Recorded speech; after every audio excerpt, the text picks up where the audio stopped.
Hey guys, and welcome back. It's Grant Broggi from the Strength Coach, and today I'm going to show you how to grocery shop correctly, or really how to set yourself up for success in the kitchen. If you like the video, please like and subscribe to the channel. We've covered what to eat as a lifter in the past, which really means high protein, and then you have some decisions you need to make with your fat sources and your carbohydrate amounts. We've also even showed you kind of meal prep 101, which this video is kind of an extension of that, going into a little bit further detail of how you should look at grocery shopping so that you're successful in the kitchen. The reason we're covering this video again is because this is the #1 place that people make mistakes, myself included. If you don't have everything you need to go and be successful in the gym, well, you're gonna find yourself at McDonald's, In-N-Out, Cookout, depending on the region of the country you're in. I hope not Whataburger. So while many people mean very well, or maybe they're even consistent in the gym and consistent doing their conditioning, they mess up when it comes time to eat.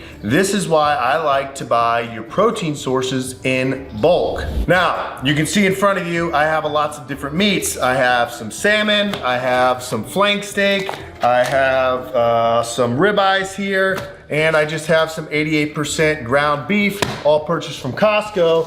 I also have some chicken here, but I'm not gonna display it for you because, well, I don't wanna get salmonella. I'm kind of paranoid about that. So you're probably asking yourself, has Grant become a carnivore? Well, kind of. I would just call myself more of something that my brother once called a meatitarian. No, I do eat vegetables. I have some fresh tomatoes here, garlic, South Carolina peaches. Go support your South Carolina farmer.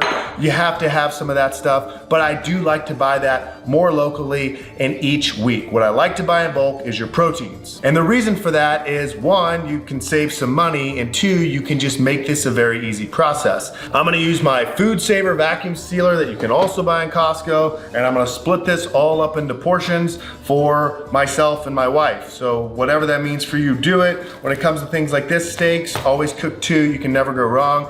If you eat 1 at night, you can have 1 in the morning with your eggs or whatever you want to do.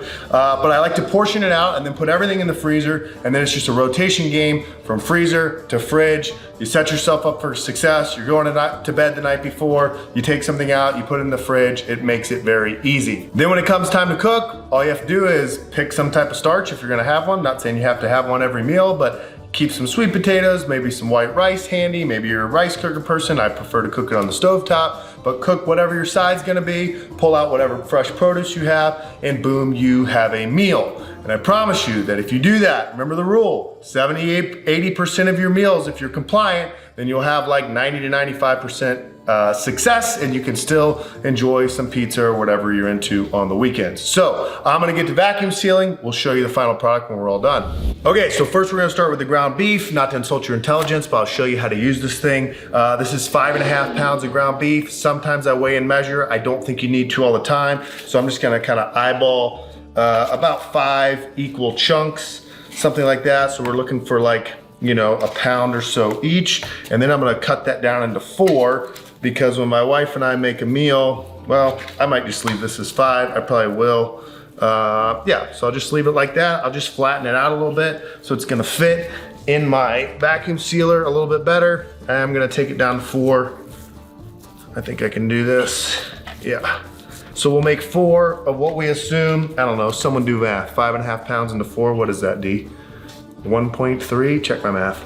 Okay, again, this is the Food Saver from Costco. It comes with these longer rolls. That's what I like. You can buy like different size packets. I like kind of the mega roll. I'm just gonna come out here and kind of eyeball it. This is where it's gonna seal at. So something about like that. Go ahead and close it. Switch it over to operate, and then just hit seal. It'll go for a second, it'll seal, I'll pull it open, cut it, and then I'll show you how to fill it and seal the other side. Okay, the light goes off. I haven't done this in a while. I think I remember this correctly. And yep, it's sealed right there, so I can back it up just a little bit and go ahead and cut. And so now I have one side. This was bad cutting by me. And then I have this side open. So I'll take my first section of beef here, put it down in the bottom, kind of spread it out towards the bottom, just to make your freezer space a little bit better. And you can see I made this a little bit too big. We'll clean it up for the next one, but you'll put this back in here. Now, key thing to remember here, if you use this one, you have to change the setting to moist, otherwise it'll leave a lot of air in here. I'm gonna tighten this up a little bit more. When it is a little bit too big, sometimes that happens. Hopefully we're good. Switch it to moist, hit vacuum, and it should suck all the junk out, and then switch into seal mode. Okay, so I had too much excess, so I couldn't get everything out. So to salvage this one, I'm just gonna cut this bag down. This is wasteful, wasteful, wasteful use of funds, but what can I say? I do work for the government part-time. Put this thing back in here. Hopefully I didn't cut it too short now. Like I said, I haven't done this in a while. Switch it to moist and vacuum. And now we're sealing as it should. You can hear it there, and then it'll switch into seal mode.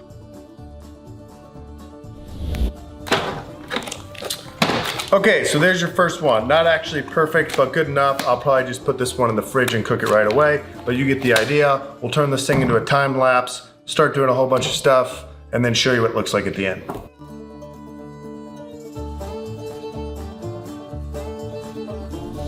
Okay, so 3 more things of beef. I went ahead and pre-made my bags to make this a little bit quicker. I forgot that that's usually what I do. We'll get to sealing.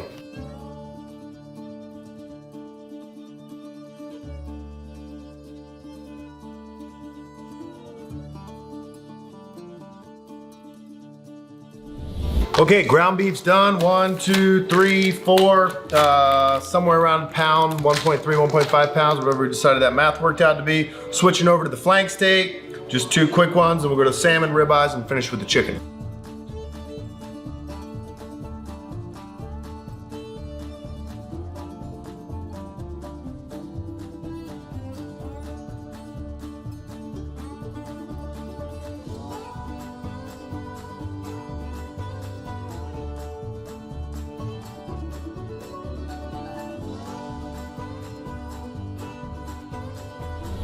Okay, so hitting my stride here, about to vacuum up these boneless ribeyes. Costco does not have bone-in, unfortunately. So if you can support your local butcher, I prefer bone-in. I think there's more flavor.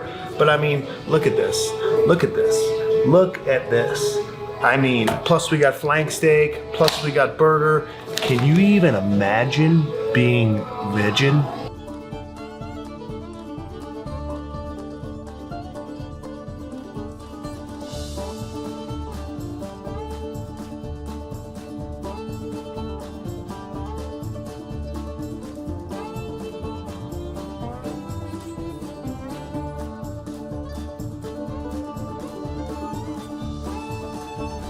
Okay, so we got through all the beef. We're on to the fish, which is probably why we have a visitor. Wash the hands again before we go into this. Okay, back to a clean, sterile, cat-free environment. Here's the salmon. I'm just gonna cut it across like this, through this bottom of the skin. The sharper the knife, the better. I'm gonna vacuum seal these in 3 fillets, because I'll have 2 and Dee will have 1. And I'll probably pair some of the big ones with the smaller ones so they kind of have equal serving portions here. So we'll go here and we'll go here.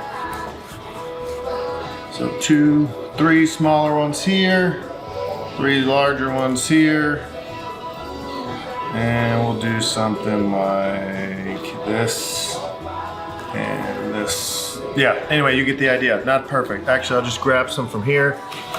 See, get smarter as you go. Boom. We'll continue with this.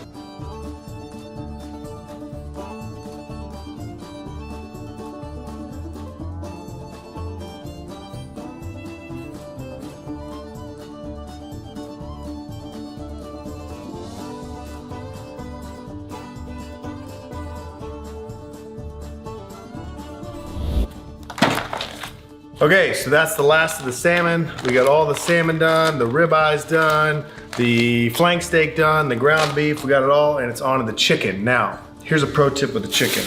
You've probably thought, Grant, are you even sanitary? I am. This thing comes apart into components that you can wash in the dishwasher, plus you just clean the whole area down when you're done. That's why I like to do it in bulk, and I like to do it once, so every night. I'm not cleaning up this kind of crap. But with the chicken, so what I like to do, it comes with 4 chicken breasts per section, is just cut it with scissors right in between. Now, they do this on purpose to try and make it very easy to actually accidentally go into the other package. So you do have to be precise here.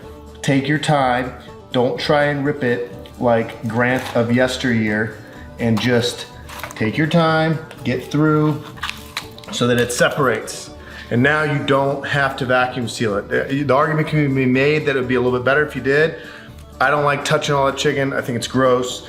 I only like to eat cooked chicken. I don't want salmonella. So cut it, be precise. Don't try and rip it. You'll mess it up. Trust me, I've been there. All right, so I'll make the last cut here, put everything into the freezer, probably leave some salmon out for tomorrow. Hope this video helped. Remember, the way you're successful in the gym is by being successful in the kitchen. The way to meet your composition goals is not only just lifting weights, but also eating for performance and for health. I obviously think a high protein diet is what you need to do. This is a hack to set yourself up for the week and quit eating all the fast food and processed junk. Like and subscribe to the channel. If you want to see more food stuff, let us know. We'll see you next time.